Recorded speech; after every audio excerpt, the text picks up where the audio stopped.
El tema de esta predicación, Dios y sus promesas. Después de un paréntesis de un par de martes, regresamos al libro del Éxodo. La riqueza doctrinal en el libro del Éxodo es una palabra de mucha bendición para la iglesia del siglo XXI.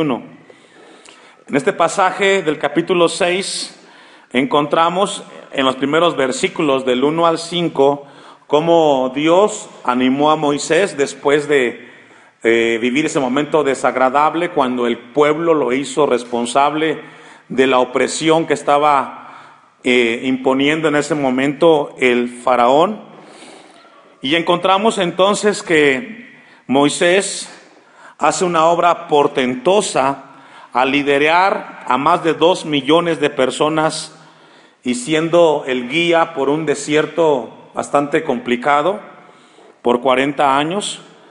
Pero también encontramos, hermanos, las promesas que Dios le dio a Moisés, que le comunicara al pueblo de Israel, y que esas promesas estaban ligadas, como dice el texto 8, a Abraham, a Jacob y a Isaac. Vamos a ver esta tarde, con la ayuda de Dios, 7 promesas, vamos a intentar hacerlo, 7 promesas de parte de Dios que le hizo a Moisés, que se encontraba emocionalmente o espiritualmente muy mal, cuando le hace mención de estas promesas en el versículo 6 al 8. Vamos a ir a la primera promesa, la encontramos en el versículo 6, y dice la palabra de Dios, Éxodo 6:6, por tanto dirás a los hijos de Israel, yo soy Jehová, yo os sacaré de debajo de las tareas pesadas de Egipto. La primera promesa que le hace Dios a Moisés es que los iba a sacar. Esa es la primera promesa. Los iba a sacar de las tareas pesadas de Egipto, dice.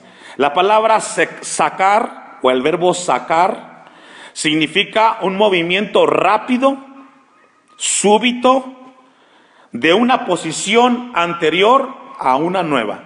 Eso es sacar. Esto nos habla, hermanos, de la primera etapa de la redención de Dios para con su pueblo, y tenía que ver con que fueran libertados de la servidumbre. Todo cristiano, antes de servir a Dios, se encuentra en una vida de esclavitud. Toda persona que vive sin conocer a Dios vive oprimida o vive bajo opresión del pecado. Todos. Usted y yo, a Dios gracias, que a través de Cristo Jesús fuimos libertados de esa carga pesada que produce el pecado. Y la gente anda cargando esa carga toda su vida. Y tiene problemas con su vida, con el dinero, con el trabajo, con la salud. Pero encontramos de que Dios le hace una promesa a Moisés, y es que lo iba a sacar, trasladarlo de un lugar de opresión, de servidumbre, a un lugar donde habría libertad. Dejo un apartado ahí, Génesis 15:13, libro del Génesis 15:13. Encontramos en este pasaje de Génesis que Dios le hace una promesa a Abraham. Y es que esa carga que iba a tener iba a ser liberada. Génesis 15:13, ¿ya lo tiene, hermano? Entonces Jehová dijo a Abraham, ten por cierto que tu descendencia morará en tierra ajena y será esclava allí y será oprimida. ¿Me ayuda a leer? Esta promesa que Dios le hizo a Abraham se cumplió, ni un año más, ni un año menos. 400 años estuvo oprimida la nación de Israel en Egipto, bajo esclavitud, bajo opresión. Versículo 14, mas también a la nación a la cual servirán, juzgaré yo, y después de esto saldrán con gran riqueza. Es decir, le dice a Abraham, tu descendencia va a vivir bajo opresión, pero Abraham, van a ser libertados. Llegará el momento en el cual serán libertados. El 15, y tú vendrás a tus padres en paz y serás sepultado en buena vejez. Y en la cuarta generación volverán acá, porque aún no ha llegado a su colmo la maldad del amorreo hasta aquí. Dios promete en este pacto a Abraham los números de los años que iban a servir y cómo iban a ser esos años, y aún más, cómo serían librados y la causa por la cual serían libertados de la opresión en Egipto. En el Nuevo Testamento encontramos cómo Cristo también nos hace una invitación para mostrarnos, aquellos que hemos creído en Él, cómo podríamos ser libertados del pecado. Vamos a ir a un texto que ya leímos en el devocional, pero Mateo 11:28. Mateo 11:28, usted me alcanza. Venid a mí todos los que estéis trabajados y cargados, y yo os haré descansar. Este versículo 28 nos ilustra las personas que viven esclavas del pecado, cómo esas personas trabajadas y cargadas, Jesús promete dar descanso. El alma del ser humano encuentra descanso por primera vez cuando viene a los pies de Cristo. El ser humano en esta tierra, a menos de que venga a los pies de Cristo y le entregue su vida a Cristo, nunca podrá experimentar vivir libre de la opresión del pecado. Por eso esta tarde Dios quiere hablarnos a nosotros, aquellos que hemos creído en Cristo Jesús, cómo hemos sido libertados. La carga del pecado es un yugo que lleva el hombre en sus espaldas. Desde que nace hasta que muere, si no conoce a Cristo, esa carga la lleva sobre sus espaldas y no tiene paz. Vive esclavizado. El pecado esclaviza al hombre, hermano. Usted y yo, a Dios gracias que fuimos libertados. Por eso esta tarde estamos aquí, porque esa carga fue quitada. La gente que no tiene a Cristo en sus corazones vive esclavizada, no tiene ni siquiera la libertad para buscar a Dios, porque el trabajo los oprime, la salud, las cosas de este mundo. No lo busque, pero dice Gálatas 5:13, porque vosotros, hermanos, a libertad fuisteis llamados, solamente que no uséis la libertad como ocasión para la carne, sino servíos por amor los unos a los otros. El yugo y la carga que nos pone Cristo ahora son fáciles de llevar en Cristo Jesús. Vamos a regresar a Éxodo 6, porque encontramos la segunda promesa. La primera es que los iba a sacar de debajo de las tareas pesadas de Egipto.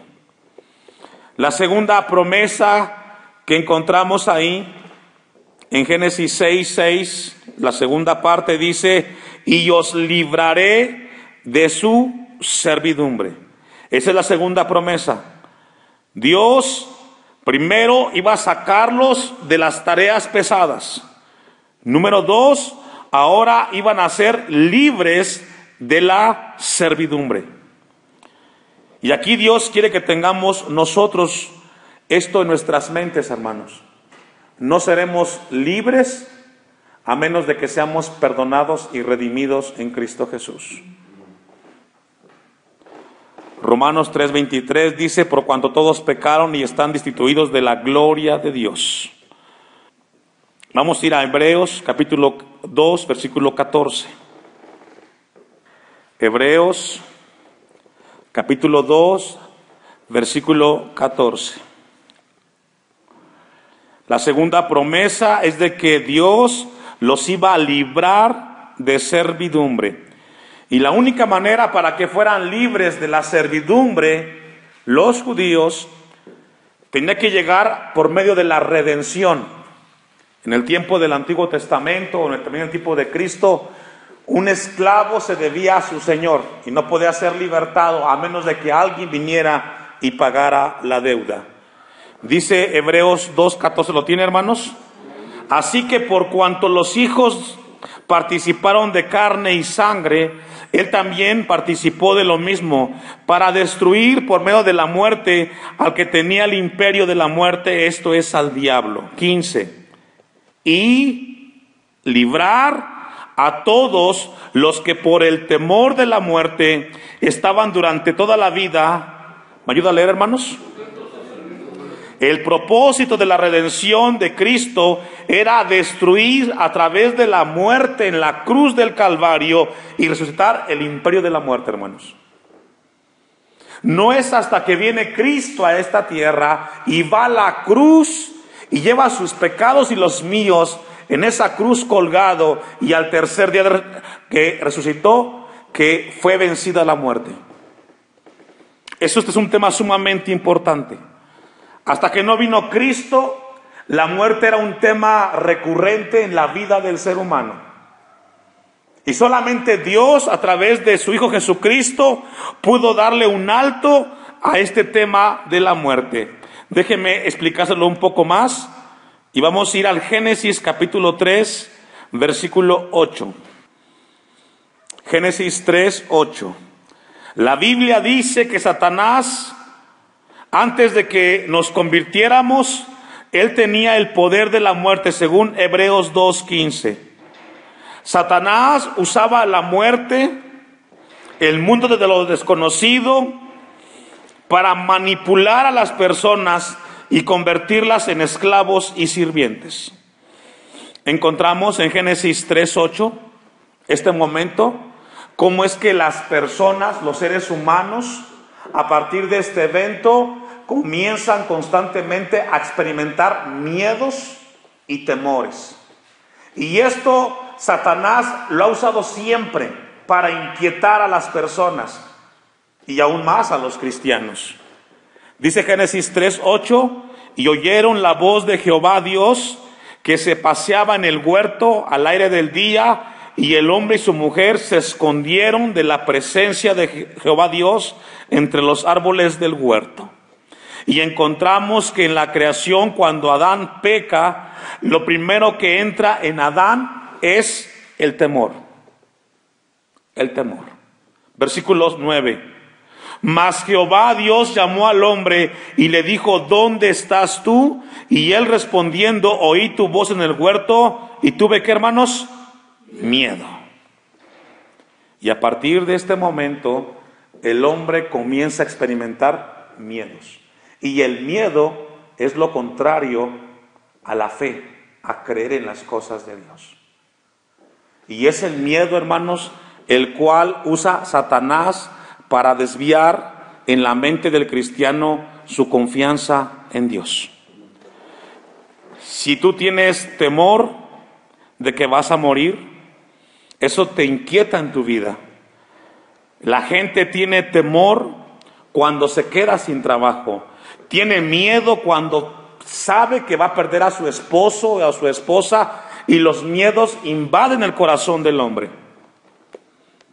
Pero el miedo que encontramos en la palabra, aquí en Génesis 3, versículo 9, es un miedo a lo desconocido, un miedo a lo que no se sabe. Y esto fue lo que sucedió y paralizó la vida de Adán y de Eva. Y a partir de ese momento, el hombre vive con esos miedos. Y ese miedo, Satanás lo utiliza para distorsionar en la mente del hombre el propósito de Dios. Dice el texto: y tuve miedo porque estaba desnudo y me escondí. El temor invadió la vida de Adán y de Eva. Y a partir de aquí, hermanos, encontramos al hombre sumergido o inmerso en los miedos. El hombre le tiene miedo a Dios, a su palabra, a sus mandamientos, al morir, al futuro, a la incertidumbre del mañana. Son miedos que invaden el corazón del hombre. ¿Y sabe qué, hermano? El miedo paraliza la voluntad del hombre. Pero para eso vino Cristo, para quitarnos los miedos, para tener confianza ahora, que no importa lo que pase, ahora somos nosotros más que vencedores en Cristo Jesús. Filipenses 1:21, hermanos. Filipenses 1:21. Cuando el ser humano es preso del temor y del miedo, es así como regresa a la esclavitud opresión del pecado. Mientras yo leí este pasaje, hermanos, yo revisaba un poco de historia acerca de los mártires de los primeros siglos, aquellos que fueron en el circo romano expuestos frente a leones. Pensaba en ellos. Según las crónicas dicen que muchos cristianos por causa del evangelio fueron llevados frente a Nerón y fueron expuestos a pelear frente a gladiadores, frente a leones. Otros tuvieron que huir e ir a vivir a las catacumbas. Algunos otros les sacaron los ojos. Pero la pregunta que me hacía, hermanos, es ¿cómo es que esa gente moría cantando a Dios? ¿Se ha preguntado por qué? Porque esa gente, cuando veía al león que venía frente a ellos, ellos cantaban y glorificaban a Dios. Y dice Flavio Josefo que Nerón se jalaba los cabellos y decía que dejen de cantar. ¿Sabe por qué esa gente cantaba frente a ese momento difícil de su vida? Porque ellos habían vencido el miedo a la muerte. Según la Biblia, dice que si creemos en Cristo vamos a resucitar después, ¿cierto? Si nos quitan la vida, hermanos, ¿qué sigue? La vida con Cristo Jesús, ¿cierto o no? Cuando un cristiano tiene miedo a morir, es porque no ha conocido el amor de Dios, porque el perfecto amor echa fuera el temor. Los miedos manipulan nuestras vidas, hermano. Los temores nos llevan a claudicar y a vivir una vida inquieta, insegura. Cuando usted como hijo de Dios domina los miedos y pone su esperanza en Cristo Jesús, nada le puede suceder. Si el quitarnos la vida, porque Pablo dice, porque para mí el vivir es Cristo y el morir es, ¿qué, hermanos? Si nos quitan la vida, nos hacen un favor, nos llevan a Dios. Esa es la realidad. Pero lo que invade al hombre son esos miedos. Y esos miedos esclavizan la mente del hombre, el corazón del hombre. Filipenses 1:21, porque para mí el vivir es Cristo y el morir, ¿qué, hermanos? Es ganancia. El cristiano, sabiendo esto, comienza a caminar en la vida sabiendo que no tenemos miedos de nada. Cuando usted es consciente de esto, hermanos, su vida está libre. No tiene miedo de nada porque sabe que está seguro en Cristo. Usted viene al templo y alaba a Dios con libertad. Muchas veces no alabamos a Dios porque tenemos miedos y temores. ¿Qué va a pasar mañana? ¿Qué va a suceder con mi vida? Y mi trabajo, y mi negocio, y mis hijos. Esos miedos no te dejan vivir la vida libre en Cristo Jesús. Y Dios le prometió a los judíos que los iba a hacer libres. En el Nuevo Testamento Jesucristo vino a hacernos libres de esos temores. El domingo cantamos ese canto. Pero ese canto habla de eso, hermanos. Libres de temores, libres de miedos. En Cristo Jesús. Yo soy la resurrección y la vida, y el que cree en mí, aunque esté muerto, vivirá, dice Juan 11:25. Amén. Tercer promesa. Vamos a regresar a Génesis, a Éxodo 6. Tercer promesa que encontramos en el mismo versículo 6. La primera promesa es que los iba a sacar de las tareas pesadas. La segunda promesa es que los iba a librar de servidumbre. Y número 3, os redimiré con brazo extendido y con juicios, ¿qué dice, hermanos? Grandes. Éxodo 6:6. La tercera promesa es que los iba a redimir. La palabra redimir significa comprar y libertar. Y encontramos de que esto se iba a cumplir en Dios. Los iba a comprar y los iba a libertar a los judíos. En el Nuevo Testamento, cuando viene Cristo Jesús, fuimos comprados a precio de sangre y fuimos libertados por el sacrificio de Cristo en la cruz del Calvario. La persona tenía que pagar un precio en el Antiguo Testamento para poder libertar a otra persona.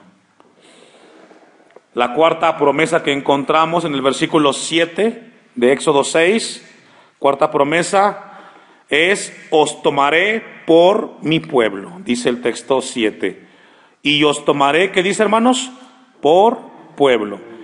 Esto es muy importante, hermanos. No solamente Dios promete sacarlos, librarlos, redimirlos, sino que también los toma como pueblo. Y esto es muy importante, hermanos. Ponga mucha atención ahí. Con esto tenemos que entender algo muy importante. Nadie puede llamar a Dios Padre a menos que sea su Hijo. Aquí no habla de movimientos ni de religiones. Habla de un pueblo. Y para poder ser parte del pueblo de Dios, tiene que ser redimido y tiene que ser comprado.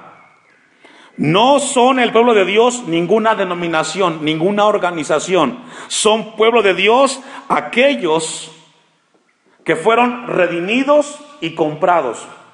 Vamos a entenderlo un poco más. Deuteronomio capítulo 7, versículo 6. Deuteronomio 7, 6. La Biblia enseña que no todos somos hijos de Dios. Todos somos creación, somos criaturas de Dios, pero no todos somos hijos de Dios. Deuteronomio 7:6. ¿Ya lo tiene? Porque tú eres pueblo santo para Jehová tu Dios.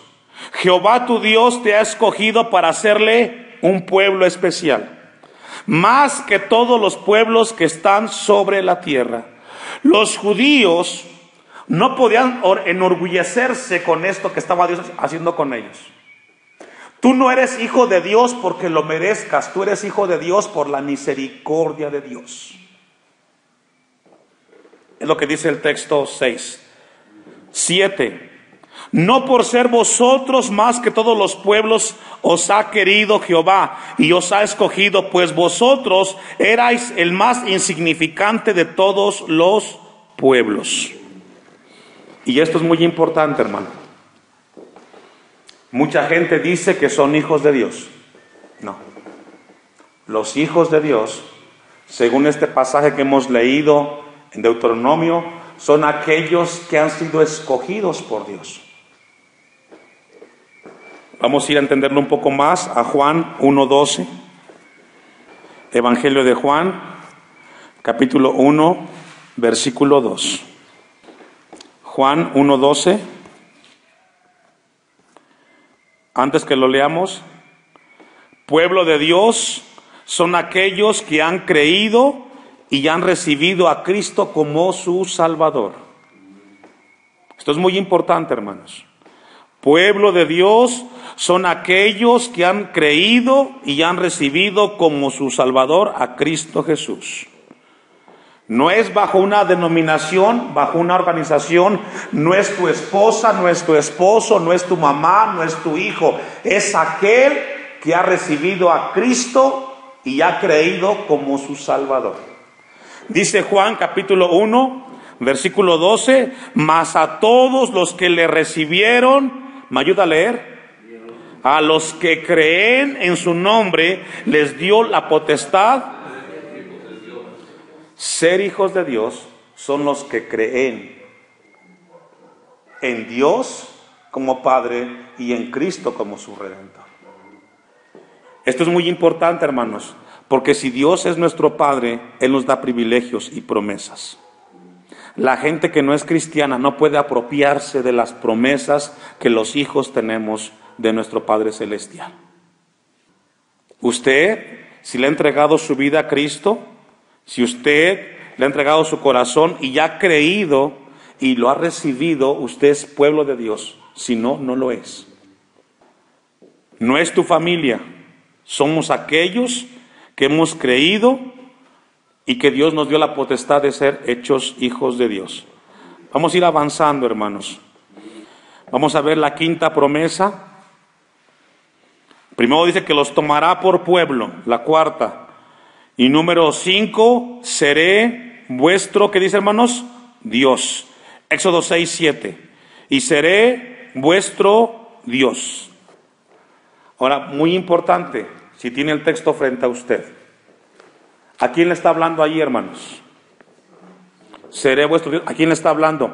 A su pueblo. Seré Dios de ti, que has creído y que has recibido. No voy a ser Dios del que no cree y del que no me recibe. No soy Dios de una iglesia, soy Dios de aquel que me recibe y que me cree como su Salvador. Dios no es padre de aquel que no ha creído, hermano, aunque le diga Padre. Dice Mateo 7:20, no todo el que me dice Señor, Señor, entrará en el reino de los cielos. Esto es profundo, hermanos.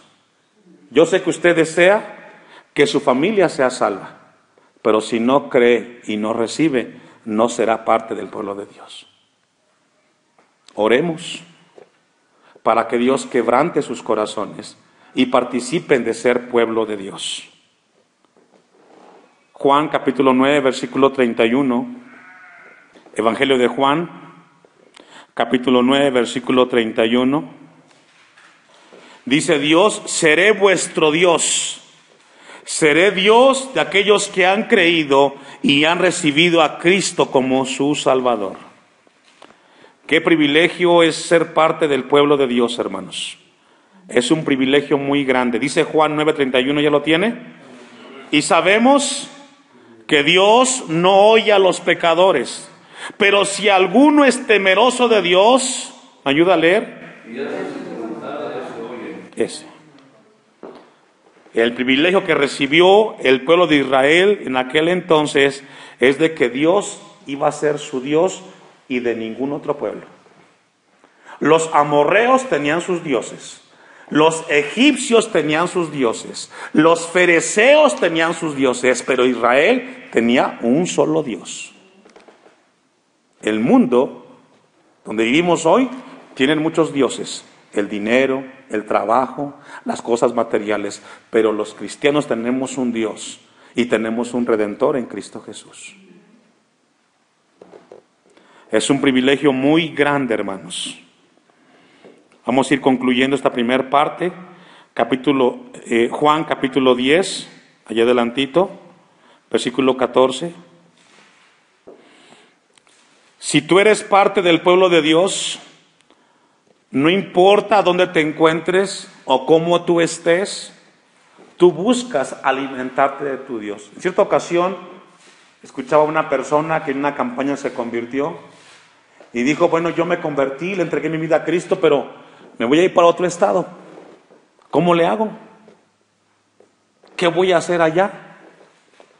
Y el pastor le dijo, si tú eres pueblo de Dios, vas a buscar una iglesia donde congregarte y donde alimentarte. Si tú eres hijo de Dios, vas a encontrar en ese estado hombres y mujeres como tú, que son pueblo de Dios. Una persona que es pueblo de Dios, hermanos, nunca deja de congregarse. Siempre está buscando que Dios lo alimente con su palabra. Los que no buscan de Dios es porque no son pueblo de Dios. Así de sencillo. Miren lo que dice Juan 10:14. Yo soy el buen pastor y conozco, ¿qué dice, hermanos? Mis ovejas. Apenas estaba viendo un documental de la década de los 80s, 70s, y encontré por ahí algo que me llamó la atención, y estaba una persona, un hombre con otras personas, y le dice, ¿ves esta mano? Y le dice, sí. Pues esta mano saludó la mano de Adolfo López Mateos. Y desde que lo saludé, no me la lavo. Porque esta mano saludó al presidente de México. Y le contesta y le dice la otra persona, bien, tú lo saludaste. La pregunta es, ¿Adolfo López Mateos te conoce a ti? Porque mucha gente puede decir, yo conozco a Dios. Yo conozco a Dios. La pregunta es, ¿Dios te conoce a ti? Porque el texto de Juan 10:14, Jesús dice, yo conozco mis ovejas. Cuando somos pueblo de Dios, y lo que le estaba diciendo Dios a Moisés en Éxodo 6, versículo 7, es de que él iba a ser pueblo de esa nación. Iba a haber comunicación, iba a haber contacto.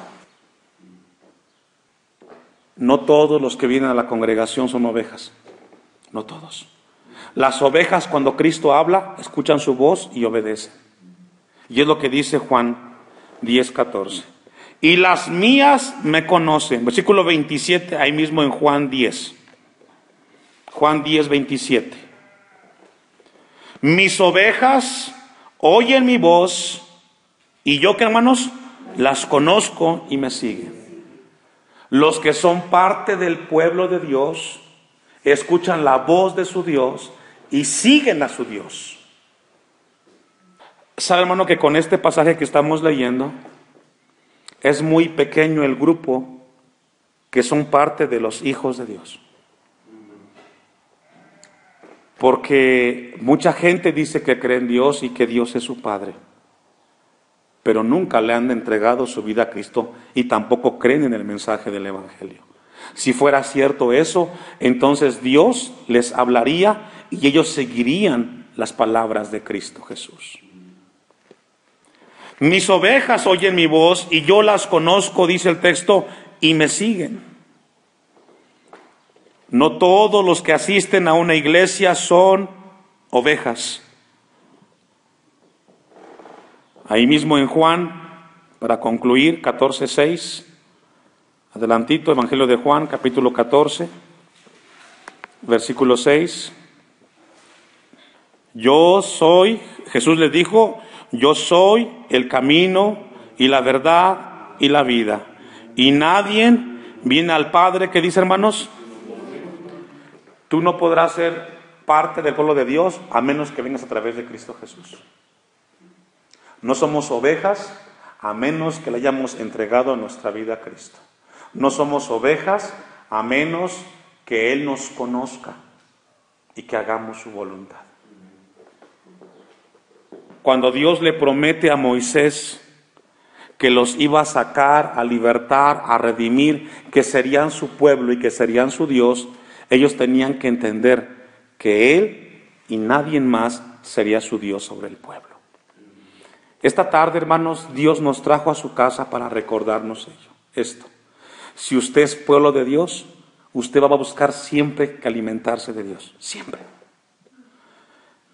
Si usted es oveja de los prados de Cristo Jesús, va a buscar siempre obedecer la voluntad de Dios. Él nos conoce y nosotros obedecemos su palabra. Amén. Vamos a ponernos de pie y darle a Dios gracias por su palabra esta tarde y que Dios nos ayude.